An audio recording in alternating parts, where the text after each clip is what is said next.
সপ্তম দফায় মথুরাপুর লোকসভা কেন্দ্রে ভোট। নির্বাচনী প্রচারের শেষ লগ্নে বঙ্গে জমিয়ে প্রচারে প্রধানমন্ত্রী নরেন্দ্র মোদী। আজ মথুরাপুর লোকসভা কেন্দ্রের বিজেপি প্রার্থী অশোক পুরকাইতের সমর্থনে কাকদ্বীপ স্টেডিয়ামের মাঠে জনসভায় বক্তব্য রাখলেন প্রধানমন্ত্রী। সভায় রয়েছেন ডায়মন্ড হারবার এবং জয়নগরের বিজেপি প্রার্থীও। এই সভা থেকে আরও একবার মুখ্যমন্ত্রী মমতা বন্দ্যোপাধ্যায় ও তৃণমূল সরকারকে আক্রমণ শানালেন প্রধানমন্ত্রী। মথুরাপুর লোকসভা কেন্দ্র তৃণমূলের শক্ত ঘাঁটি। এই কেন্দ্রে এবার লোকসভায় পদ্মফুল ফোটাতে কি বার্তা দিলেন প্রধানমন্ত্রী মোদী, শুনুন। इतनी बड़ी रैली की योजना बनाना मैं आप सबको हृदय से धन्यवाद देता हूं। ये तब संभव होता है जब जनता जनार्दन खुद चुनाव की बागडोर संभाले हुए हो। जनता जनार्दन खुद चुनाव का नेतृत्व करती हो तब ऐसा दृश्य बनता है। मैं आज आप सबको शत शत नमन करता हूं। मैं आज आपके साथ ही कोलकाता के भी लोगों का आभार व्यक्त करूंगा। कल शाम कोलकाता के लोगों ने रोड शो में और उसके पहले भी और उसके बाद भी जो प्रेम दिया, जो स्नेह दिया, जो आशीर्वाद दिए, मैं ये दृश्य कभी भूल नहीं सकता हूं।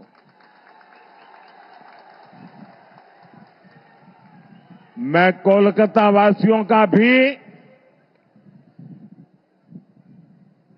इतना लगाव, इतना उत्साह, उमंग, इतने भरपूर आशीर्वाद जी भर के आज मैं उनका धन्यवाद करता हूं। साथियों, आपका ये स्नेह, ये साफ साफ संदेश दे रहा है। फिर एक बार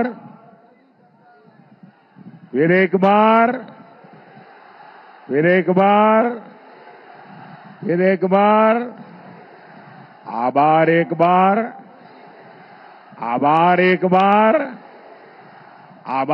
बार। साथियों, 24 के इस चुनाव में बंगाल में ये मेरी आखिरी सभा है। इसके बाद मैं उड़ीसा चला जाऊंगा। कल आखिरी दिन मैं पंजाब में बिताऊंगा। एक प्रकार से कल शाम को प्रचार पूरा हो जाएगा और उस अर्थ में बंगाल की ये मेरी 2024 के चुनाव की आखिरी सभा में इस पवित्र मिट्टी के दर्शन करने का मौका मिला है। आपके उत्साह और उमंग को अनुभव करने का मौका मिला है। 2024 का ये लोकसभा चुनाव कई मायनों में अलग है, अद्भुत है। ये चुनाव आगे बढ़कर के देश के राजनीतिक दल नहीं, देश के राजनेता नहीं, ये चुनाव कश्मीर से कन्याकुमारी, अटक से कटक देश की जनता ने उसकी बागडोर संभाली हुई है। इस चुनाव का नेतृत्व देश की जनता कर रही है, क्योंकि उसी जनता ने 10 साल की विकास यात्रा भी देखी है और 60 वर्षों की दुर्गति भी देखी है। आप याद करिए, देश के करोड़ों गरीब जीवन की मूलभूत सुविधाओं से वंचित थे। भारत जैसे देश में भुखमरी की खबरें आम होती थी। करोड़ों लोगों के सर पर छत नहीं थी। महिलाएं खुले में शौच जाने के लिए मजबूर थी। पीने के लिए पानी नहीं। 18,000 से ज्यादा गांवों में बिजली नहीं। उद्योगों के लिए संभावनाएं नहीं। ये तो एक दृश्य। सबसे बड़ा दुर्भाग्य ये भी था कि सुधार के लिए चर्चा भी नहीं होती थी। परिवारवाद की राजनीति ने करोड़ों करोड़ युवाओं के सपने मार दिए थे। 5-5 पीढ़ी को आजाद हिंदुस्तान में तबाह कर दिया गया। उनके सपनों को रौंद दिया गया। उनकी आशा आकांक्षाओं को मिट्टी में मिला दिया गया।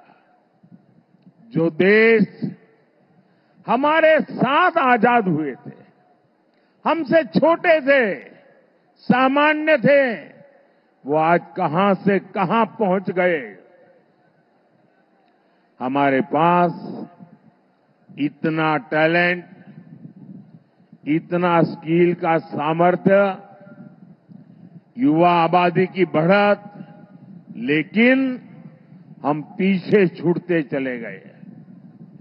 वही भारत आज जब नई रफ्तार से आगे बढ़ रहा है तो पूरी दुनिया देख रही है। आज पूरी दुनिया में भारत का डंका बज रहा है।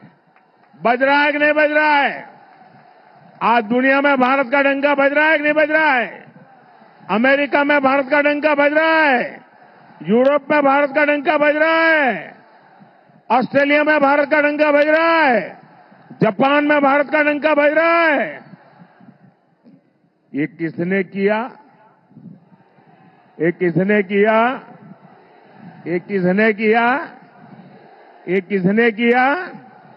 ये किसने किया? जी नहीं, आपका जवाब गलत है।